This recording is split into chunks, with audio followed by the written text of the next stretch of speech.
Peace, everybody. Welcome to Capital of Combat. The name says it all. I'm Hakeem Branch, and as I promised, I'm going to bring you my very quick UFC 206 and Glory pay-per-view predictions. I'm only going to be talking about the main events of both fights, and they're going to be two very, very good, very stellar main events. If you're not into MMA or kickboxing, these might be the fights that get you into it. Now, in Glory, we have Badr challenging Rico Verhoeven for the Glory heavyweight title. And on the UFC broadcast, we have Max Holloway challenging for the interim 145 featherweight title against Anthony Pettis, who came in 3 pounds overweight and therefore is not eligible to win the title if he wins. I'm going to talk about Glory first because that's happening, I believe, in the afternoon. It's about 12 o'clock now that I'm shooting this. So by the time you watch it, it'll probably be just about to come on. So you can either purchase it, I think it's like $30, or catch a stream of it because it's going to be a great card. I have not been disappointed by Glory at all, but I am a big kickboxing fan and a practitioner of the sport or the art. I don't compete, so I do the art more than the sport. Anyway, Rico Verhoeven has been the champ of the Glory heavyweight division for a while. He is a guy that is very, very ring savvy. He doesn't have a lot of knockouts. I believe he has like 19 or so and I think 40 or so wins, maybe like 60. I just looked at it and it's slipping my mind. But I know he does have a low knockout percentage. But he makes up for it in, like I said, ring IQ, great defense. He has excellent foot movement. He keeps his hands up. And he also has a very, very nullifying offense. He has great leg kicks, excellent combinations. And like I said, he will get in and get out and leave you whiffing at air trying to return fire at him. And he's going to need all of that versus Badr because Badr is one of the baddest men in the sport of kickboxing. You name him, he's fought him. He's probably knocked him out. We have a stark contrast in knockout ratio between these two guys. Badr has about 92 knockouts and 106 wins, I believe. So he packs a wallop. And he has one of the nastiest leg kicks in all of kickboxing. He has an excellent uppercut, great left hook. 1-2 is automatic. So this is going to be a very epic fight. And it's going to be one of those fights to see, sort of like Sergey Kovalev and Andre Ward, where you have a guy that's known for being a big, powerful guy versus a guy who's not more so known for it. Seeing if he can negate that power and outsmart his opponent long enough to win a decision. That's what we're going to be looking for this. Or can Badr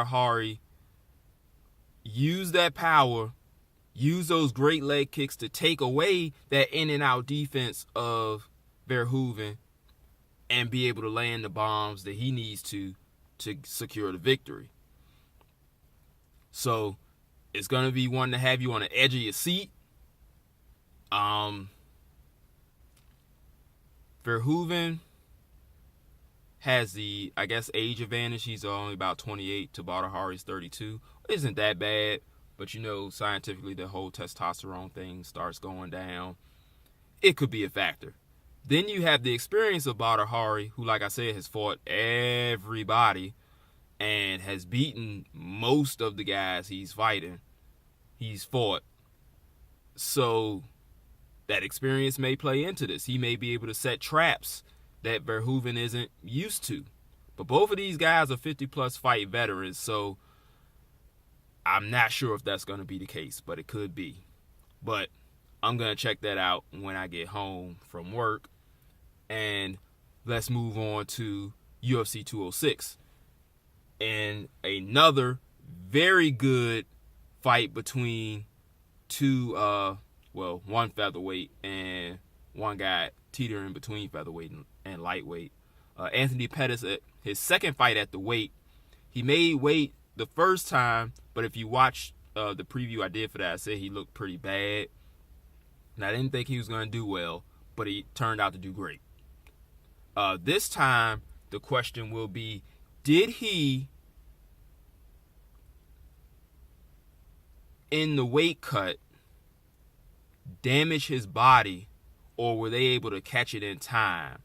From what they're saying, he got to Canada. I believe that the fight is in Canada. He got there fight week, and he was about 10 pounds off from the weight, and which is not bad, but he couldn't lose that last 3 pounds.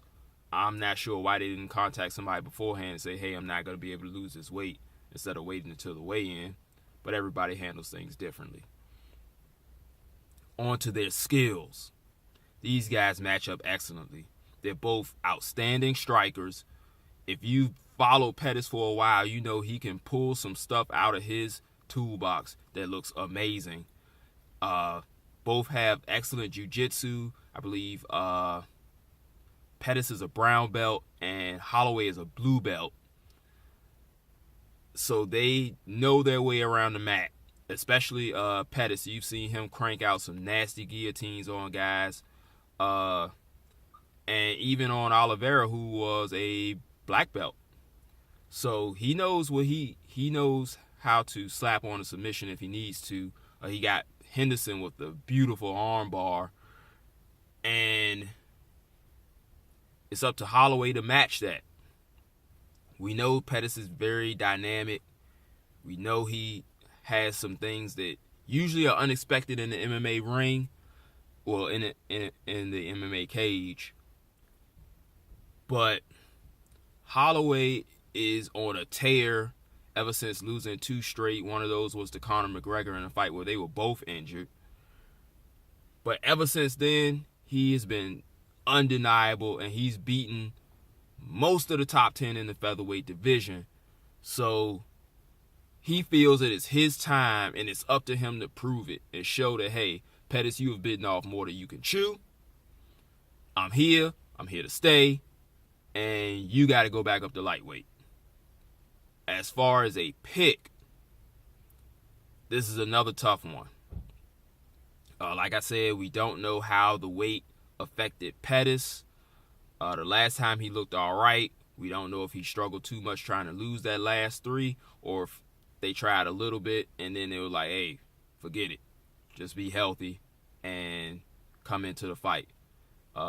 They still got it going on. He still had to give up his purse, per rules and regulations. So it's no excuse if he wins.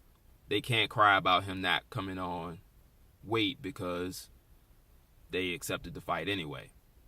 So look for a lot of dynamic striking in this one. Kicks galore, jabs, angles. Both guys are very excellent at setting them both up.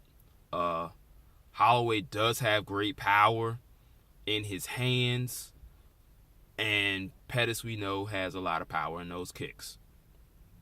So it's going to be a battle of range to see who can keep their optimal range and score effectively. I think both guys are durable enough that it goes to decision, even though they take punishment, and maybe split either way. I'm not sure. But that's it, guys. Thanks for watching. Hope you enjoyed this video. Give it a like.